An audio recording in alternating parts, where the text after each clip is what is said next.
In this video, we will be looking at branding for your online business. So what is a brand? Broadly speaking, a brand is a name for your business. It's also a visual identity of business. Speaking more broadly, it is the entire customer experience. So that's the customer experience when people go and visit your eBay shop or your Amazon shop, or if they interact with you on social media, and also the experience they get when they receive a product from you in the post. Down here you can see some brands that I've developed.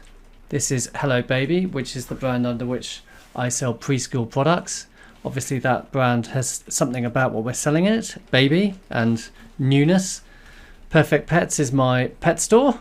Again, this brand immediately tells people something about what is being sold and also has a kind of aspirational nature that pets are perfect. So why do you need a brand? Many marketplace sellers sell under a generic name. They prefer this because it enables them to sell a wide range of products under the same ID. However, it is worth investing in a brand. A brand will help customers to identify your business and it will encourage customer loyalty. Here are some facts about brands. 60% of shoppers actively buy from brands they know.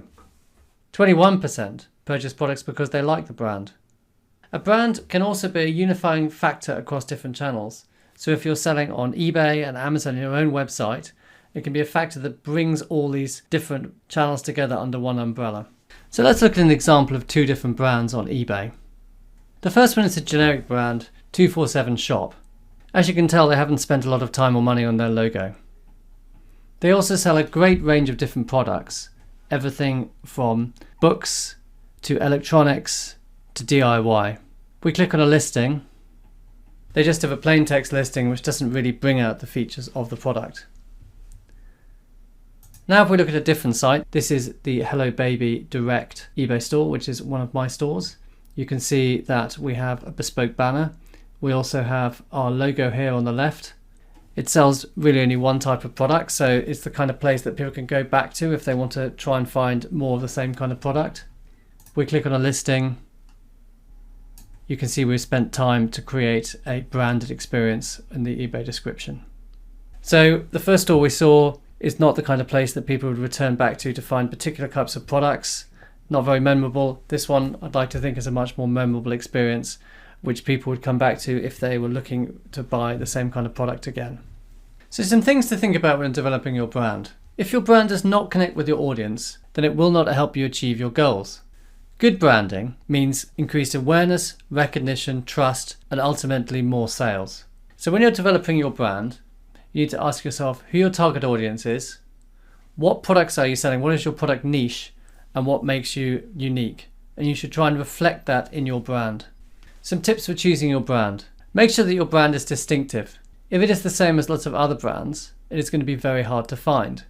Think of some different alternatives to your brand and then do a Google search and see what turns up. If you cannot find many results for your brand, then that's a good thing. But if hundreds of very similar results turns up, you should go back to the drawing board.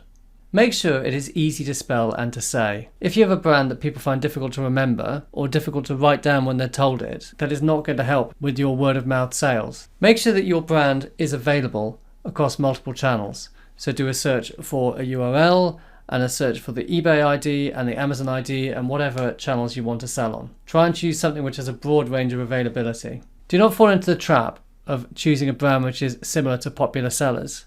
It'll just be confusing and people will go to the popular sellers instead of you. Including keywords in your brand names will improve your SEO.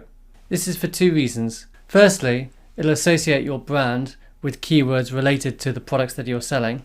Secondly, when people write a URL, that URL will have your keywords in the anchor text and therefore will increase the search engine's perception of your site's relevance to those key terms. Keywords in the brand name will also help customers understand your product range. So if we think back to my examples earlier, I had Perfect Pets, which was pet products, and Hello Baby, which was baby products. Here are some examples of brands which I think are good and bad. Hello Baby, it's short, it's to the point, it has the word baby in it, so it immediately tells customers what the kind of products are, and it'll help with search engine optimization because if people are linking using the phrase Hello Baby to the website, it'll push up the search results for baby.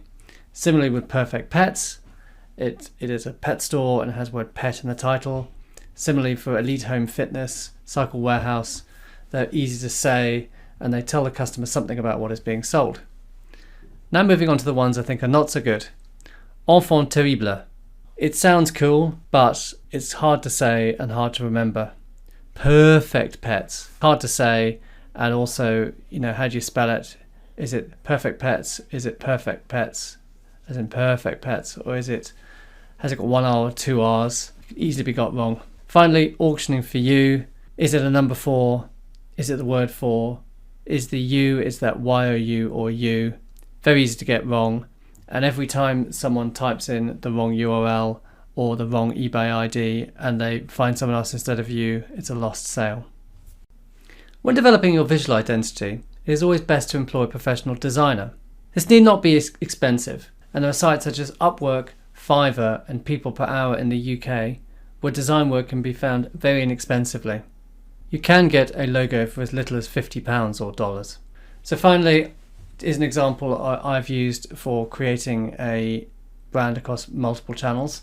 See, the website we couldn't get the word Hello Baby, so it had to be Hello Baby Direct. So we checked to see that Hello Baby Direct was available on multiple channels. So we've got Hello Baby Direct on eBay, Hello Baby Direct on Facebook and on Twitter, and wasn't available on Pinterest, but we also got Hello Baby on Amazon. So we've taken our brand and we've created it across multiple channels and used the same logo on multiple channels to have a consistent brand across the web. So in summary, when developing a brand for your business, take time to develop a compelling brand. Think about your target audience and create a brand which is going to appeal to them. Keep it simple. Don't use a brand which is difficult to say or is in a foreign language or uses numbers that people aren't going to be able to just tell each other. I'd recommend employing a professional designer to do any design work. It is relatively inexpensive and can make a big impression when customers come to your site or your marketplace profile. And finally, use your brand across your marketing channels and your social media to have a unified appearance across the web.